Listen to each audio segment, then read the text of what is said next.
Hey everybody, it's Alzay Calhoun with Coveted Consultant, and welcome to this week's Facebook Live. I'm broadcasting right now from our Facebook group. It's called Marketing Leaders Lab. Why is there a Facebook group? Why do we do these Facebook Lives? Many of the people who are in the group sell a marketing service in some way, and there are a lot of marketing hacks and tricks and tools that are out there. And as a marketing professional, you can get caught in the loop of all the marketing stuff available, just all the trends and tricks, etc. But really, what's most important is that you run a high quality business. There's a way that your agency needs to work, and so that's what this conversation is dedicated to. That's what the Facebook group is about. That's what these lives are about helping you think about and be more deliberate about designing an agency that serves you well, not just being a clever marketer with a boatload of fancy tools. And so that's what this whole thing is about. If you are familiar with these videos, familiar with this group, familiar with this content, it might just be time for you to go ahead and join the program. So what we do inside the program is we focus on three core fundamentals: client acquisition, client service, client retention, and making them make sense inside your business. So you've got more control over them so that you can manage those things appropriately, so you can be in better control of how your agency grows and develops. And so if you've seen enough YouTube content and it's time to actually solve these problems and build these systems and get the momentum, please click the link. There's one up, down, left, right, somewhere tied to this video. You can watch a short presentation. You can book time on my calendar, and then we can talk about the program, your situation, and see if those things fit. So there we go for introductions. I wanted to make sure that today I did some shout outs because there's some folks who deserve it. So in the group, we're having good conversation. There's some folks who are really contributing to that conversation often. So I want to give a shout out to Jack Peters, give a shout out to David Martin, a shout out to Nelson Del Pino, Russell Liss, and Lynn McGinnis. These are folks these are the top 5 contributors in the last 28 days. So I'm just saying thanks to you folks for being part of the conversation, contributing to the conversation, making the conversation better. Because who needs another Facebook group, right? So if we're not having good conversation, then it's just a toy, and why bother? Today we're talking about I'm calling this hitting the profit wall. So today we're going to talk about hitting the profit wall. This is what happens when you're having an issue growing your business. What that scenario is like. You finally hit the wall of I'm having trouble growing the business and I don't know why. I don't know what's going on. I don't know what to do. What do I do about this scenario? Okay, so hitting the profit wall. So let's talk about the wall slide, right? So what happens here, and listen, I'm offering you this conversation not because I'm inventing it. I'm offering you this conversation because this is the reality of people when I talk to them on the phone. Folks a lot like you, this is their real reality. So you are building your business as you know, you're doing things as you know, and then sooner or later you hit this wall. Bam! Right? And this growth point. I can't grow beyond this point. I can't serve another client. I don't have time for anything else. You hit this wall. And you hit that wall, and then you slide down the wall. Classic movie style. You just slide down the wall. The revenue begins to drop. Your freedom and begins to drop. Your ability to scale begins to suffer. Like the world is shrinking. As you slide down this wall, the world is shrinking. And I talk to people that run, this sounds like something that would only affect very tiny businesses. Not true. This is something that it affects people who are starting up, who are 2 weeks old, folks who are been going a while, who are 2 months old, folks who have been up and functioning for 2 years. I've talked to folks who've been in business for 20 years. Same thing. They hit the wall the same way. They slide down that wall the same way. And I believe that it's the same core mechanics that will get you out of that situation. So the wall slide is real. It's a very real thing. Maurice is here. Hey, Maurice. I see Nelson's here. Hey, Nelson. What I believe that productizing is the decision that gets you around this wall. So if you want to cut to the end of the conversation here, as you approach this wall, Productizing is what will allow you to adjust and get around the wall, to make the adjustment and move around the wall and not have to face that wall head on and go through the whole dramatic slide. But let's walk through that. Okay, so that's the wall slide. To put this in perspective, let's talk about how you started your business. I find that folks fit in two main categories when they begin. So the first category is the zealot. This is someone that was working for an employer and got frustrated by the employer. Their boss was bad. They felt professionally limited or creativity was limited. They had some responsibilities and they got shifted to somebody else. Whatever, it ticked you off. And so because it ticked you off, you got really ticked off. You know what? I'm gonna start my own business and go do my own thing. So you jump out of that business, jump out of, the employee situation. You're starting your own business now. And by just brute force, you build a business. You talk to everybody. You post 100 pieces of content. You go to 9 conferences in the same year. You follow up with everybody with reckless abandon. I mean, by sheer brutal passion is how you build your business. That's the zealot. Okay. So what happens to the zealot, right? So the zealot is powering through their business, doing everything at the exact same time. And sooner or later, because you've got a business built on emotion, right? You slow down. And the moment you slow down, the business can't grow anymore because you're the engine. You are the aggressive engine of your business. So you're driving, wham. At some point, you just can't drive anymore, and then begins the wall slide. That's the zealot. Here's the other extreme. The other extreme is the opportunist. The opportunist started their business because somebody just called them up. You were doing your thing. You're away, whatever you're doing, in a business, out of business, just kind of hanging out. Someone says, hey, we have a need for 1, 2, and 3. Can you do that for us? And you're thinking, sure. Right. And maybe they pay you 10 grand. Maybe they pay you 2 grand. Maybe they pay you 25,000. Maybe they pay you 100,000. But, you're just thinking, I can do that. So you just do it. And a business is born because you've got your first client. And so while you're working with the first client, you're just kind of doing your thing, doing good work that you've always done before. Somebody else calls. Hey, I hear you're working for John. You mind doing some work for us over here? Sure. Hey, then you get a third call. Hey, I hear you're working for John and you're working with Susie. You want to work with us, help us out with something similar over here? Sure. And the phone just kind of keeps ringing. I mean, it just naturally just kind of you don't have to work too hard. It's just kind of happening. And so what happens there? So just naturally the opportunities naturally keep coming. You're just capitalizing on the opportunities as they come until those opportunities don't come anymore. Like the phone doesn't naturally ring the way it was ringing before. Like it was just kind of just ringing. Like they would just kind of send me emails. Like the leads were just kind of coming. And all of a sudden the leads stop coming. And when those leads stop coming in that natural, magical, mystical, amazing way, there you are at the wall. And now we've got the wall slide because things now get tighter, things get scary, things change because that natural momentum wasn't present or is no longer present the way it was. Okay. So now let's talk about the costs of hitting this wall. So let's talk about the cost. So you've hit the wall, right? So in this scenario, in this conversation right now, we're talking about someone that has hit the wall.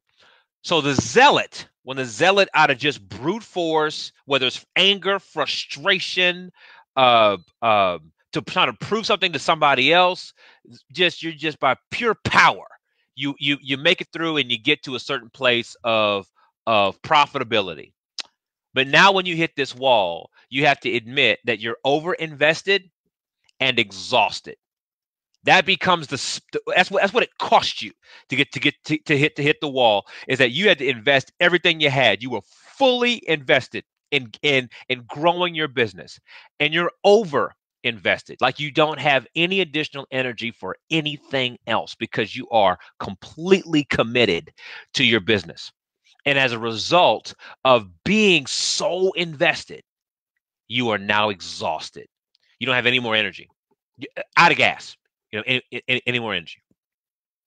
The opportunist, right? So the opportunist was the phone was just kind of ringing. Their network was working on their behalf. It was just all kind of working out, and you're working. You get to the end here, and the opportunist now feels the unpredictability of the business. You get to the wall, bam, you can't seem to grow past a certain number, or you're stuck at a certain place, and now you realize how vulnerable you really are. It's unpredictable. We have no idea where our next opportunity is going to come from. The phone just kept ringing. Things just were kind of happening. And now they're not happening anymore. And then fear shows up. I have no idea what to do about that. What do we do? How's it supposed to work? What? And you may even say to yourself, what does a real business do? Because we have no idea. I have no idea. It just was just working. So now that you've hit the wall, you've got exhaustion for the zealot, and you've got fear for the opportunist. So what do you do about that? So now we're talking about what to do as you approach the wall. I'm creating this video today. I'm doing this content right now because I'm really trying to serve as a warning sign for you before you hit the wall. Hitting that wall is not cool. It's not cool. It's not clever. It's not cute. It's not fun. It's not romantic. Nothing about that wall is something that I would suggest or advertise or encourage you to experience. It's a very ugly, nasty place. Been there. Done that. Got the t-shirt. Got more than one t-shirt. It's not cute. It's not cute. But here you are, right? So you are racing toward this wall.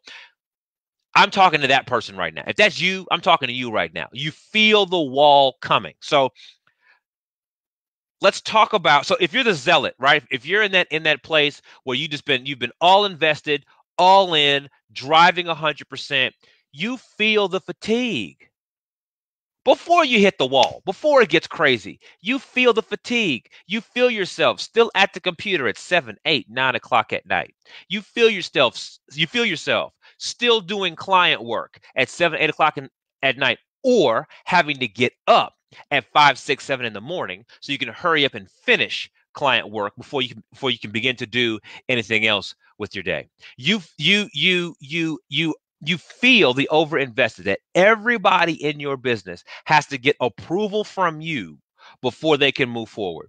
So your email box is infinitely long because you got to get approval from all other people need your approval to do all these other things because you're the driving force, right? You are the business.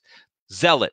And so these becomes warning signs. I'm trying to offer you some warning signs that are showing you that you are overinvested and that exhaustion is starting to kick in, right? Working 7 days a week, by the way. It's ridiculous, but that's what the zealot does. You justify in your mind that working 7 days a week is appropriate. And so now here you are, 7 days a week.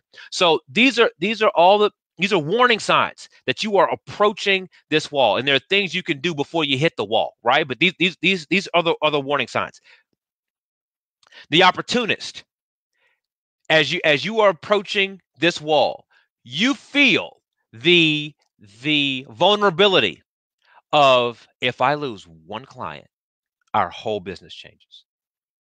I mean, we got 3, 4, 5 good, stable, healthy clients. We got some other side projects, but we know our base of business is with 1 or 2 or 3, really good clients. But if we lose one of those clients, our whole business changes.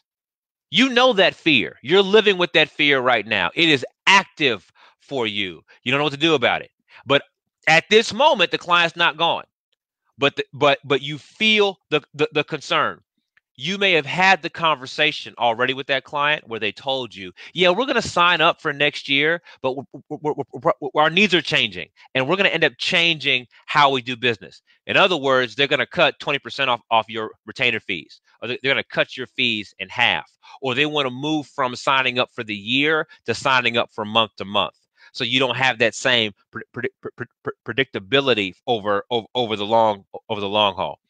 You've had that conversation, right? You know that the client that just signed on for this year or for this month may not sign up for next year or next month at all. You know that. Down here, you know that. Now you may intellectualize it up here in your brain, but down here, you know that what the picture you've got right now in your business might not hold. You know you've got an employee right now inside your business that is rocking out, kicking butt. But you know that next year they're probably going to transition. They're going to either start their own business. They're going to work with another company. It might be a lady who goes on maternity leave because she's having a baby, whatever. But these single pieces of data, if any of those things change, you know your entire business changes, and you have no idea what to do about that. I'm calling you out right now. I'm saying before you hit that wall, there are warning signs that exist out here. And if you make the shift early, you can avoid that nasty wall and progress on. But if you carry on the path that you currently got, that wall's coming, and you know it. You know it already. You know it already. So this video is designed to tell you that your time is up. Right? You can't keep doing what you're currently doing. Okay.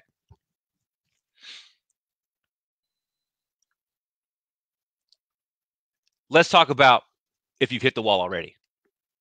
So the real reason that I'm making this video is because I talked to too many people who've hit the wall already. That client, that anchor client, has already left. They had 4 or 5 clients. They were making a $40,000 a month, and three of those 4 clients are now gone. It's a whole year later, and they got just enough clients to make it through their monthly bills, right? Like these very diminished situations. And I'm trying to get to you before it gets that bad, before you find yourself having to make these life choices to keep your business open. This is not something that just happens to little bitty businesses. I talk to people who are in the spectrum, and when they talk to me over the phone, one-on-one, there we are talking about this program and maybe getting involved or not. They tell me the truth about the path of their business, and too often I hear about people who have had immense success 10 years ago, 5 years ago, 7 years ago, 6 months ago, but now they're talking to me after all that quote unquote success. And they're sitting here with a shade of those resources, limited time, limited money, limited energy, limited resources. And they want a magic thing to grow out of the ground. I was like, what do we do to, change this whole business and make it work? Make it work. They're asking for a silver bullet. I don't want you to be in that situation. So again, you've got time now. Make the adjustment. All right. So if you've hit the wall already, right? If you're at the wall right now and you know it, Alze, we have hit the wall. I appreciate it, Alze. What you're describing would have been good a year ago. As at this point, hit the wall. I'm in wall slide. What the heck do I do? Okay. So in that situation, a couple of ideas for you here. Number one, let's assess how bad it really is. So when you hit that wall and you feel the wall slide, panic becomes the number one driving emotion. That's the number one sense of self. It's just panic. Oh my God, what do I do? What do we do? Shame on me, shame on them. I'm mad, they're mad. Panic. It's just one big ball of emotion, which comes down to panic. So we've got to assess how bad is it really? And it's probably not as bad as you're feeling. It could be better, but it's probably not as bad as you're feeling. Second here is don't panic, get perspective. So instead of, again, don't submit to the panic. Don't let panic decide for you.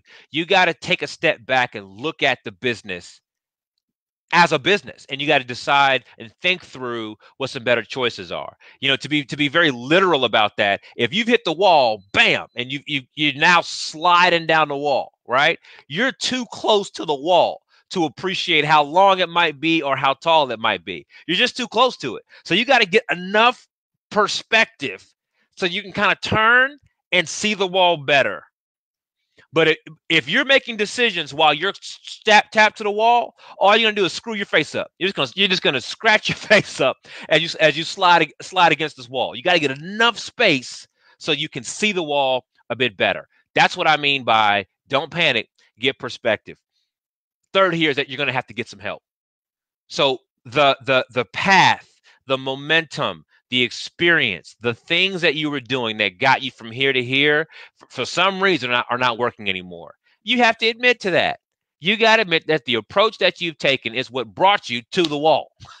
So you're going to have to get some help making some adjustments, right? Get some perspective and then begin to adjust your approach so you can navigate accordingly.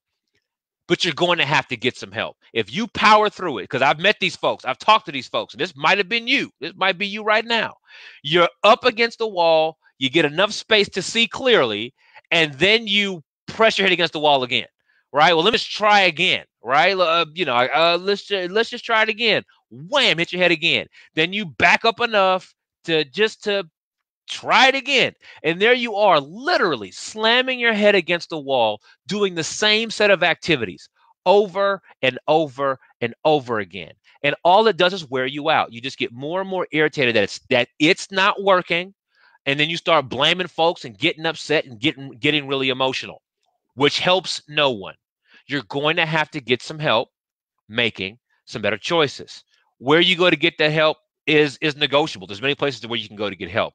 But the admission here is the route that I've taken is no longer a healthy route. I have to get some help so I can make some better choices. You're going to have to use your creativity. I'm telling you. Again, what brought you to this wall and the tools you need to navigate are going to require a different set of skills, and you may have to be creative in your own world to find the time, the money, and the resources, the patience to see it differently. So, for example, if you need help, and that help comes at a cost, a financial cost, and you feel like you don't have enough money, then you may have to borrow some money, get a loan, use your credit card, something. You have to get some leverage so you can get the help you need. If you need some help and that help comes in the form of advice, then maybe you need to ask some folks who you are close to, right? And have them brainstorm with you and get creative so you can think around this problem, right? If you got a team and you've hit this wall, you and your team may have to sit down and have some very honest, transparent conversations so that the crew of you can figure out what to do about this legitimate business problem you now face. These are examples of creativity, but you are going to have to accept some creative choices. And that, depending on where you are, that might be uncomfortable. Okay. All right. One more here is you're going to have to purge. I'm telling you that. I'm telling you that after having so much experience talking to folks like you, getting to this place, you've hit this wall, you're not quite sure what to do. I'm telling you, there's some old ideas, some old thoughts, some old strategies that need to be released.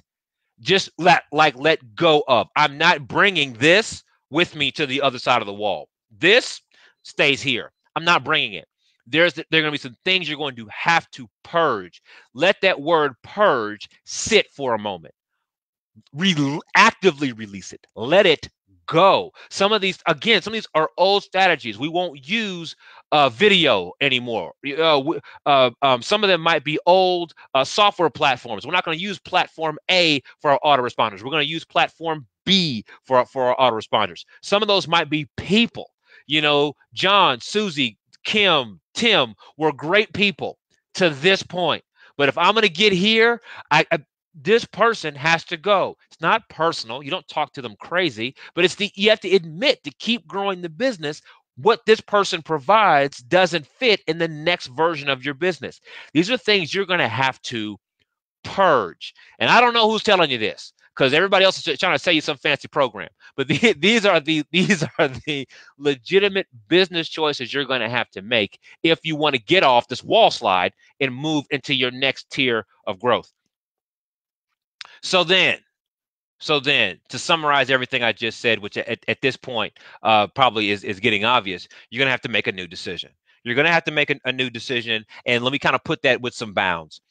How do I want this business to work?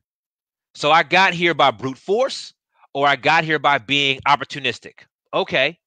But now that I want to get to this next level, what should that look like? What does it mean to be on this side of the wall? I got to get a new picture. Secondly, with that, is now that I'm here, what specific problems am I facing? Like literally, what am I up against? Truly, tactically, practically, pragmatically, what am I up against? What are the new problems I'm facing as a result of having hit this wall? What are those things? You got to be honest with yourself about that, right? Third here is, where can I get those problems solved? So I've hit this wall, I got an issue, or I'm approaching this wall and I've got an issue. Where do I go? And I got these problems, right? These new business challenges. Where do I go to get them solved? Like solved, like fixed, so I can get on the other side of the wall and keep running the way I want to run. What I'm saying to you right now in segment 7 here is that these are decisions. You have to decide to confront these questions. You can talk around them if you like. That's why you hit the wall. So if you want to move on beyond this profit wall, right? If you want to make the next tier of income, get the next tier of revenue, grow in the next way. All right. So I make this point all the time, and I'm going to make it again right now. I believe that the single decision that you can make, the one thing you can do that will get you off this wall and push you into this next tier is the concept of productizing. It's not just the idea of productizing, this concept called productizing, but it's what productizing allows you to do. So let me make an analogy here, and then I'll try to glue it together.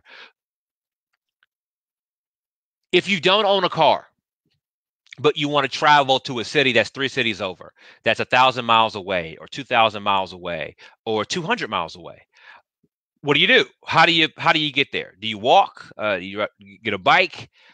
Whew. I mean, those are tough options. Can you do it? Can you walk? Yeah, you can. You can walk 200 miles, but boy, right? What a task. But when you get a car, the car makes that travel not only possible, but it makes it efficient. Like you could actually get to and from that city. If it's 200 miles away, you could drive there, do your work, and come back. Drive there, do your business, and come back. Whatever it was, you can get there and get back in the same day. It becomes efficient. You can travel 2,000 miles in a car. That's possible. Like these things become possible, right? So having the car is cool, but what the car allows you to do becomes really exciting. Now I can go pick up my kids from their recital. Now I can travel to the grocery store whenever I want. Now I can go visit my friends and go hang out till 2 in the morning and then drive back to the house because I can drive my car back at 2 in the morning, but I can't ride the bus back at 2 in the morning, or I can't ride my bike back at 2 in the morning. That's not safe. So the car allows you to do things that you couldn't do before. Okay, I believe productizing works the exact same way. When you have a productized service, what you're saying here is that this is where we are excellent. We have defined it. We have organized it. We have given it a name.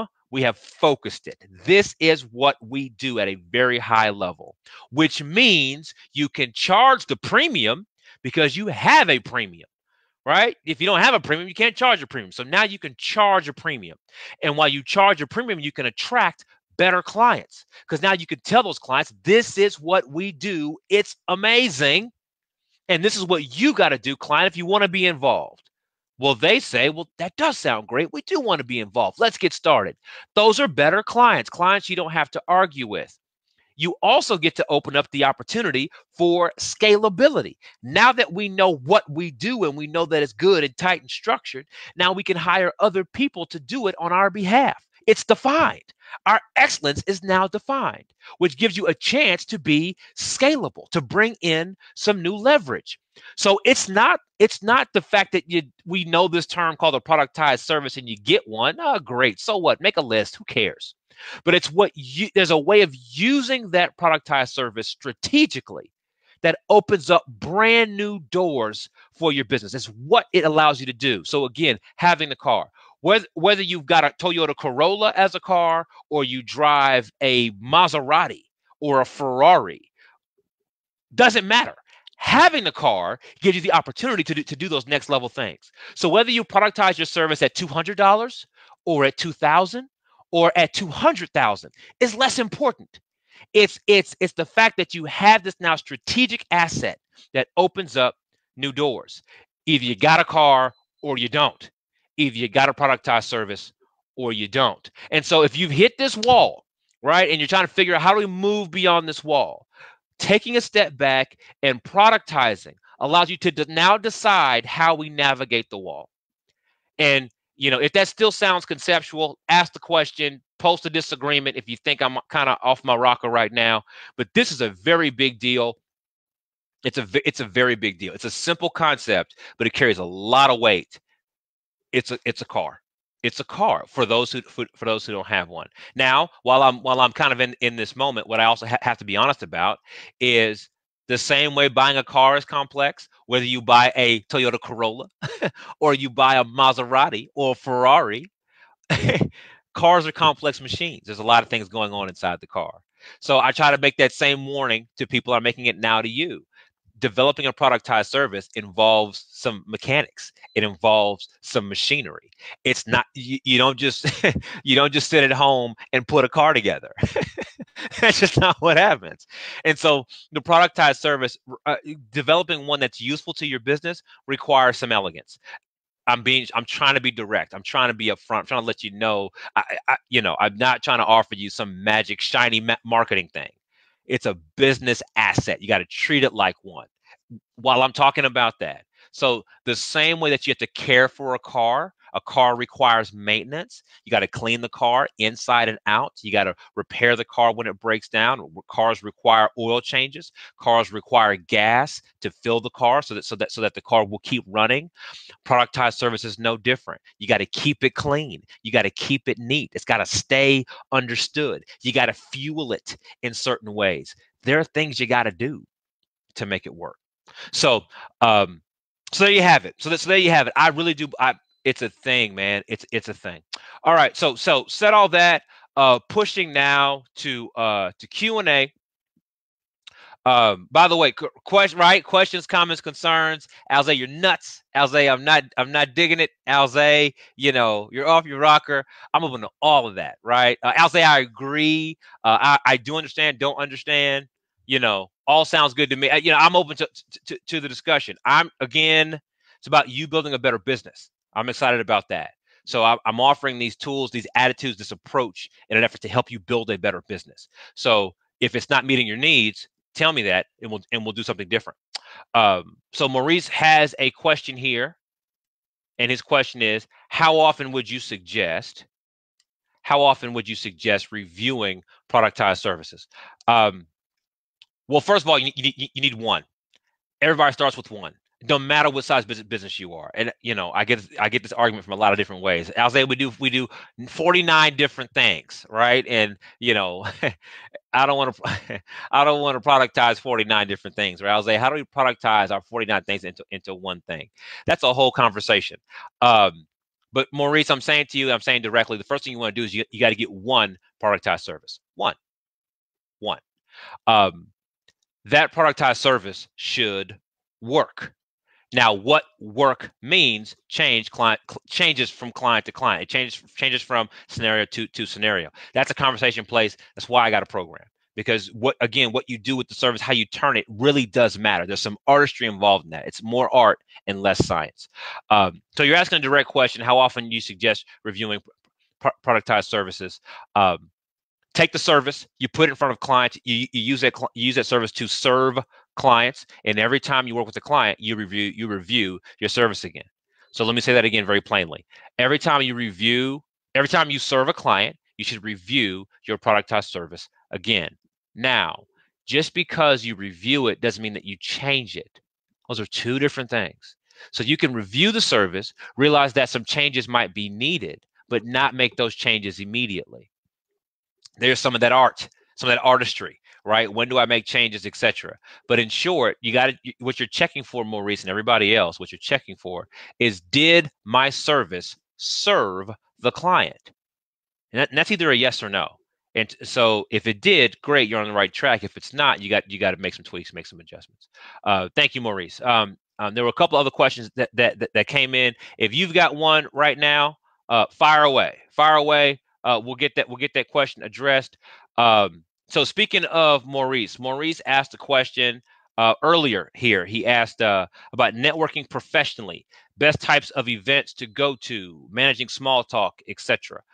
This could be something that could take a very long time for me to respond to. So I'll try not to do that because we're already at the time that we're at right now. Let me show that. So this is what Maurice asked. Short thoughts here. Number one, you should be going to networking events where your best client lives. There are a lot of networking events that have collected a lot of people with the exact same problem. They have collected a lot of people who are all trying to sell services to each other. And yeah, that's just not where you want to be. So you want to be in a place where your best client is. If you don't know where your best client is or don't know who your best client is, those are other challenges. But you got to be in the right kind of space. So that's the first thing. If you're in the right place, you'll have better conversations. If you're in the wrong place, it's harder to have good conversations. So that start there. Managing small talk. Boy, that's a whole thing. In short, what you're trying to do is understand if the person you're talking to has a problem or not. That's simplest is what you're trying to do. I understand pleasantries, certainly. Say hi, say hello, be personable. That's just being a human being. And being a professional means you're trying to just simply understand if they've got a problem. They may have one, they may not have one. There's the basic understanding there. Now, how you do that, you just got to be a human, right? If you're a robot or a heavy-headed salesperson, you turn people off. Nobody wins with that. But that's the basic start. That's the basic start of that. Again, there's details galore. We could go in with that. If you got a follow up, Maurice, please ask it. Nelson asks. He says, you work hard at your presentation skills. How did you develop them? Thank you, Nelson. I appreciate that. There's a compliment in there. I appreciate that. Couple things to say about that. Yes, I have always been a good speaker. True. That's a natural asset of mine. All my life, I have been a good speaker, whatever that means. So people have called me a good speaker. What I have had to do professionally is I've had to figure out what they mean when they say good speaker. There are certain things that they are trying to communicate that are hidden inside the term good speaker. And so professionally, I've had to do some work. I've seen professional help. I've seen, taken a bunch of notes. I review my own material, et cetera, trying to make sure that I know what I'm bringing when I come to the table, right? So there's some self-reflection there. So I think at that point I've answered the question. But here's what I think is more important to someone like Nelson or to someone else. You may not be a good speaker the way that Alzay is a good speaker. So we're not talking about making you a good speaker like me or not like me. Not about me, not the point. You've got to be more specific and you've got to be more deliberate about understanding what your own assets are. What assets are uniquely you? What you'll find in Coveted Consultant in this world is that I intentionally leverage things that I'm naturally good at. And it's more than just me speaking. There's some other stuff that I'm naturally good at or skills that I've refined along the way. And I do the best to maximize, to get maximum leverage from those skills. I try to make those skills assets. That's a thing, Nelson and everybody else. That's a thing. You don't just come up with that, in some 30-second flash of lightning. These are disciplines that I'm describing. Productizing is the single best way I know of taking all that junk, all that stuff, all that skills, and making them practical and pragmatic inside of a service. So all that stuff you know how to do and you're really good at, how do we package that up and put it inside something that can be charged at a premium to someone else, that can be valued at a premium to someone else? How do we do that? It's a process. It's a thing.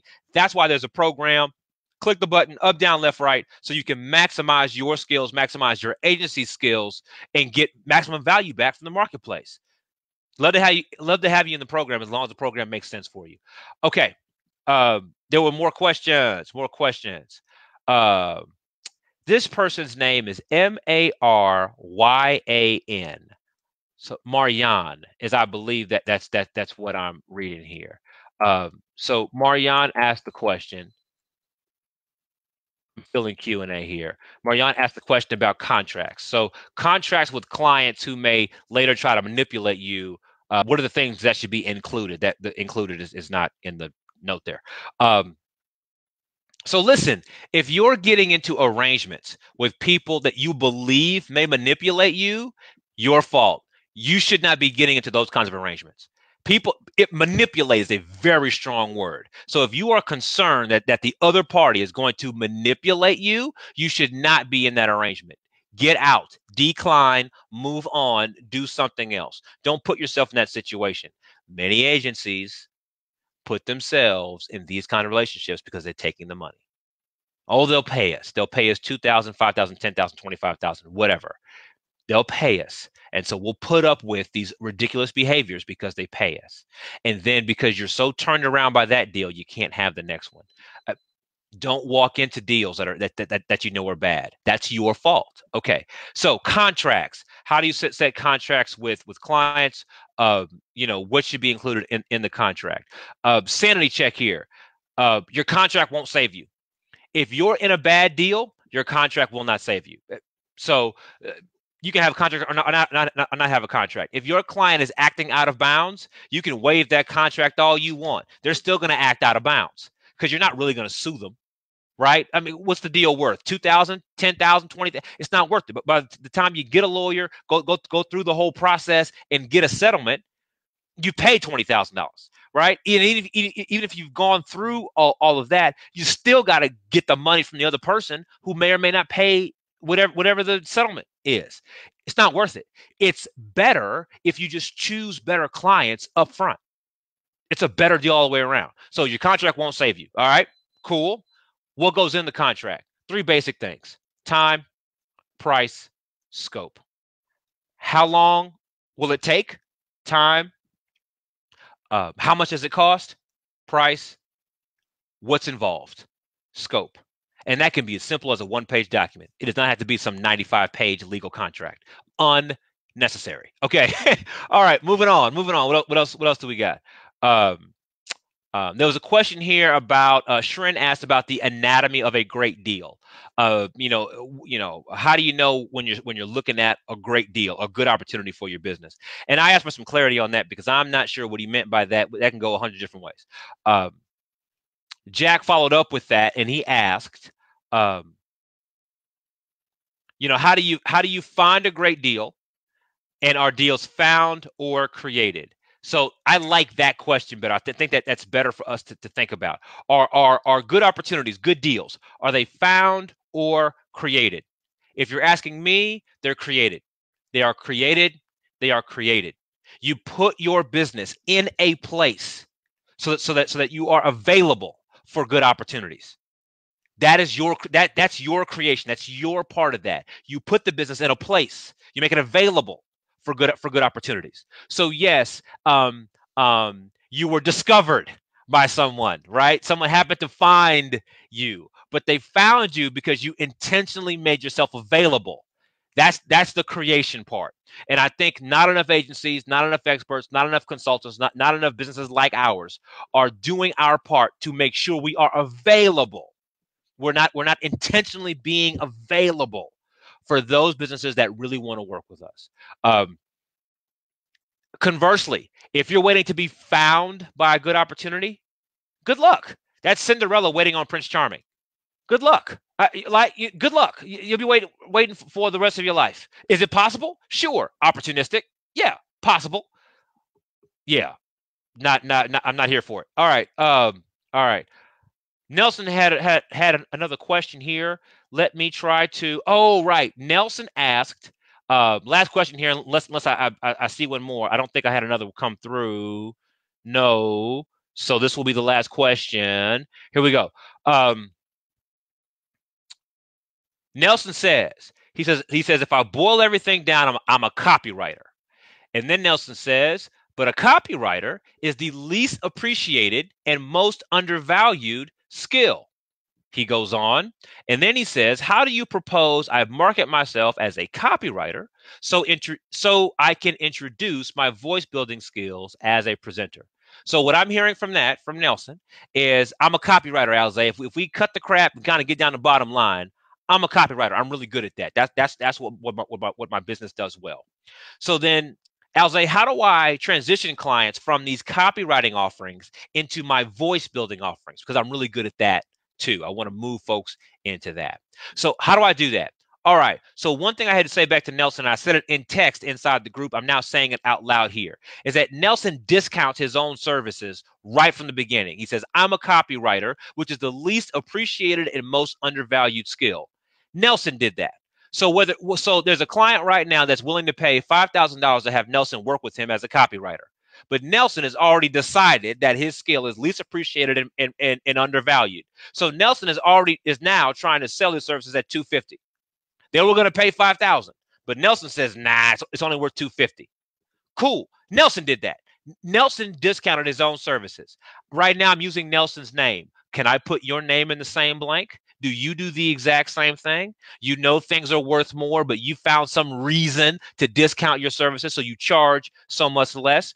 Do you do the same thing? So we're not just yelling at Nelson. This is a thing that people do, right? So I came right back to Nelson and I said, you're wrong, Nelson. Copywriting is not an undervalued skill. There are very well-known copywriters that you can immediately look up. Go to Google, type top copywriters, and there are names that will scream off the page. John Carlton, Dan Kennedy, Bill Glazer. These are names that are well established just from being a celebrity, if you will.